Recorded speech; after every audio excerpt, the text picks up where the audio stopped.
Hi everyone, this is Prakash. Today we are going to talk about some of the terminology which are very regularly used in our market. Probably when you are trader or investor, you must be hearing these terms on a daily basis. Some of us who are very experienced and has been in touch with market terminology, they will have a better understanding about these terms. But for beginners, sometimes it's very confusing what is the meaning which is being used on the new channels or newspapers regularly. So today we want to learn some terms such as face value, market value, book value, earning per share, PB ratio, and PE ratio. First of all, I'd like to tell you my story quickly because when I was a beginner 2 years ago, I struggled a lot when I was watching some, article on. I was watching some documentaries on TV, or I was watching live news, or anything. I was reading newspaper. Wherever these terms were used, I was not able to understand and figure out how they are affecting the stock price. Okay, so just to help you, my only intention is to help you with understanding of this term, so you can figure out how they are going to add value. First of all, let's talk about face value. Okay, face value of any share is the original price actually, which is set by issuer. Okay, if I tell you in more simpler term, the face value is nothing but the value at which a stock is listed in the stock market. Okay, this is original value of the share. We will try to understand this by an example. So I'll start from beginning. Suppose there are a couple of people who want to who want to start a company. They are five people. Suppose there are five people. They want to start a company, and each of them are contributing 1 lakh rupees. Uh, so total money they have in their hand is 5 lakh rupees, which is also called equity capital. Okay, the whole money with which we start a company is called equity capital. Now after a couple of years, when company has reached to a certain position at a certain level, then all the five stakeholders, they want to go public, they want to raise money through stock market, they want to list it, uh, this company in a stock market. Now what they'll do, they'll divide all the equity into shares. So for an example, I have taken a hypothetical example for better understanding. Suppose they divide all the equity into 50,000 shares. So here is the case. Try to understand this. The whole equity share they had 5 lakh rupees. Now 5 lakh rupees is divided into 50,000 shares. So now we have a valuation each share with 10 rupees per share. That will be called the face value of the share. I hope you understand this concept. It's a very easy one. You just need to concentrate here. 10 rupees is a basic minimum face value which are kept by most of the companies. And the reason behind it, it makes accounting and calculation simpler. Okay, if face value can be 20 rupees, 30 rupees, 35 rupees, any number, but this is kept 10 rupees just to make accounting simpler. uh, Now I'll try to explain a little bit about the difference between face value and market value. So we understood the face value of a share. as I said, it is a original value. It is a value on which a share is listed in stock market. Now the market value is at which a share is traded in the stock market. I hope you are able to figure out the difference. So face value can be 10 rupees, but market value can be 2000 rupees. Here I have given an example of MRF tires. So face value of MRF is 10 rupees, but if you see MRF stocks are trading at around 82,000 rupees. So 82,000 rupees here is market value. Uh, there are many differences between face value, and most important difference is that face value is not impacted by any market condition, whether it is up, down, or any news or any government policy. It is not impacted because that's the original value which is set by the issuer of the share. Whereas market value is impacted and affected by all the external factors. Price, face value is decided by the company. Market value is decided by many external factors. As I pointed out before, it can be any news, government policy, demand and supply, etc. It is the nominal value of the stock price. Okay, and again, the face value, it cannot be calculated as the face value is determined by the company. Okay, so this you have to understand. I am not going to read out the whole slide, but I think you have a fair amount of idea what is the difference between face value and market value. Can the face value of stock change? Now this is very important question. Since it is our original price at which a stock is listed, it is decided by the company. Can it be changed or not? So the answer is yes, it can be changed. And that situation will come when a company stock will split. So for an example, if a stock value is 20 rupees, face value is 20 rupees for an example, or 10 rupees for an hypothetically, just take this example, 10 rupees. Now the stock is split into 1:1 ratio. Now the 10 rupees will be decided into two, and each uh, face value of each share will be 5 rupees. If it is divided, if it is split into 1:5 ratio, then it will have a face value of 2 rupees. So that is the situation when face value of the stock is changed. And a stock split is a measure to increase liquidity. What does it mean? I would like to explain here that it has a very deep meaning. Sometimes we are unable to understand why stocks are split, why company take this kind of decision. The reason is, see, if a stock value, for an example, MRF, we'll take the same example which I gave you earlier. MRF is trading at 82,000 rupees each share. Now, if you want to buy even a single share of MRF, then you have to invest 82,000 rupees minimum.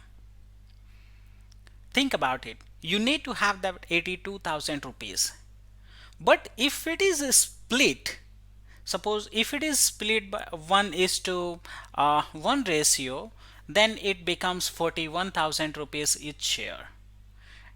And then what will happen is, you don't need to have 82,000 rupees. Even if you have 41,000 rupees, you can buy a MRF share. Are you getting my point? So this increases the liquidity of the share into company. It will attract more retail investors as well. Now the book value. See, value of a share in company's book is called book value. It is as simple as that. And it is calculated by dividing the difference between assets and liabilities with the number of issued share. Okay. So if you have an asset of 10 rupees, you have a liability of 5 rupees, you have 10 shares, then uh, minus asset minus liability and then the number of shares. The formula is given below, as you can see. In the case, let's take an example of previous case. Okay, you have uh, assets of around 20 lakh rupees. Suppose the equity capital which we had in our first example was 5 lakh rupees. Now after a couple of years it is increased to 20 lakh rupees.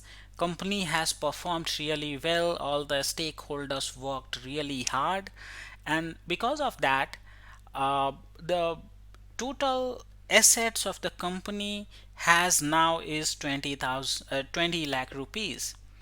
But 5 lakh rupees was the equity capital which will be considered as a liability because that was initially put by the stakeholders. It is not coming from the public. So in this case, 20 lakh rupees minus 5 lakh divided by 50,000 stock, and the book value of each share will be 30 rupees. I hope it is clear. If it is not clear, just let me know in the comment section. I'll try to explain it once again through my comments. Okay, but it is very simple, and if you try to understand and focus, I think it will be easy. Now we are going to talk about a very important point, which is earning per share. Okay, earning per share is nothing but a figure describing company's profit per share. Okay, and in simple term, if I like to highlight, it is a company's profit that is allocated to each share of the company. What it means, we will see that in next slide when we move on. I have given an example, but for time being you just need to understand that it is a profit for the company which is allocated to each share. That's it. So our company has 200 shares. Company made a profit of 400 rupees. 2 rupees each share will get, and now the each share's value will go to 200, from 200 to 200 2 rupees.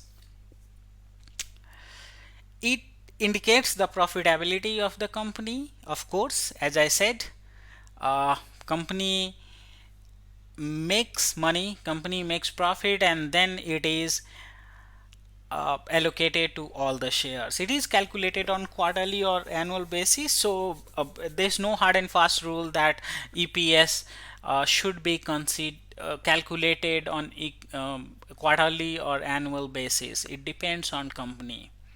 They can calculate it annually, they can calculate it quarterly.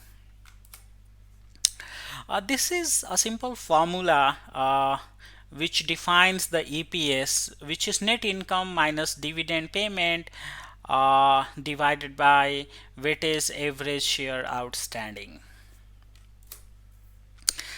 Now, as I said, I have explained this with an example. Let's take an example. If a company have 1000 shares and earn 10,000 rupees, then the earning per share will be 10 rupees per share. Okay, now if a company pays some dividends, which is preferred dividends, then it should be minus from the net profit, and then it should be divided by the number of shares. So in this case, 10,000 shares are there, and then 2,000 dividend, uh,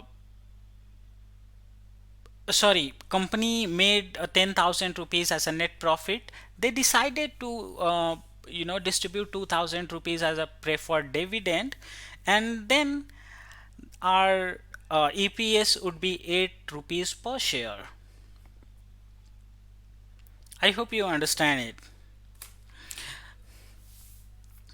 Now, generally we use three types of earning per share uh, to understand the actual profitability of the company.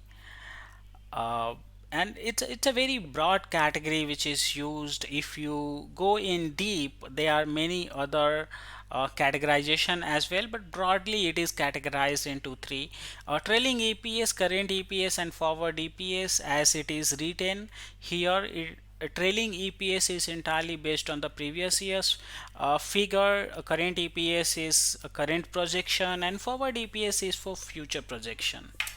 Okay, if we are trying to invest in any company, then we look the previous year's figures, how the company has performed in previous years. PE ratio is a ratio for valuing a company that measures its current share price related to its share per share earnings.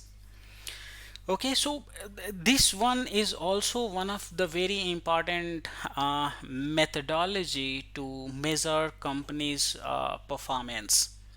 Okay, we need to understand this, and our concept should be pretty clear. So, what exactly is PE ratio? PE ratio is nothing but the market value per share.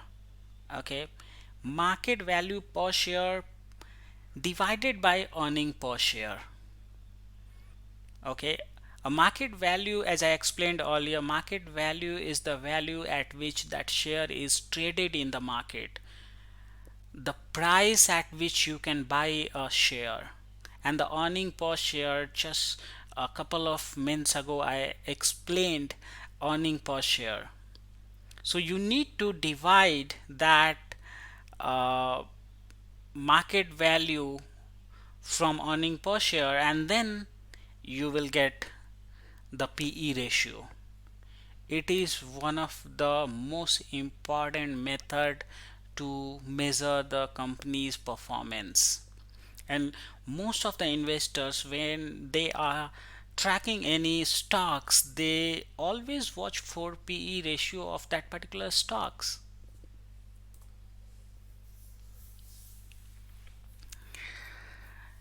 A high PE ratio could mean that company's stock is overvalued, or even that investors are expecting high growth rates in the future. Okay, so I don't think need to explain anything here. It is pretty clear. There are two kind of PE ratio: forward and trailing PE ratio are used very much in practice. So again, trailing PE ratio is nothing but the previous year's PE ratio, and forward PE ratio is for future projection. PB ratio, this is again a very important term. Is PB ratio. It represents the relation between the total value of an organization's outstanding share and book value of its equity. So it is very clear from the formula which is given below, is market price per share divided by book value per share. Book value, I have already explained it before. So if you can't remember it, you need to go back and check what exactly is book value. Okay. In essence, the PB ratio draws a relationship between the market capitalization of an organization and the value of the assets it possesses. A lower PB ratio could mean the stock is undervalued. However, it could also mean something is fundamentally wrong with the company. Okay, so you need to be careful when you are evaluating a stock. You need to look out for all this value before you invest your hard earned money into these stocks. with that, I'd like to end this video. I'm not sure how long this is going to be, probably 10 minutes. But yeah, thank you very much for listening to me carefully, and we will meet soon. I will come up with some other videos very soon. We I'm not a professional YouTuber, so forgive me if I made any mistakes, and the presentation is not going to be very fancy. My pronunciation is not very fancy like many YouTubers. So forgive me for that. I think I'll try to improve. Let me know in comment section. Thank you very much and take care. Goodbye.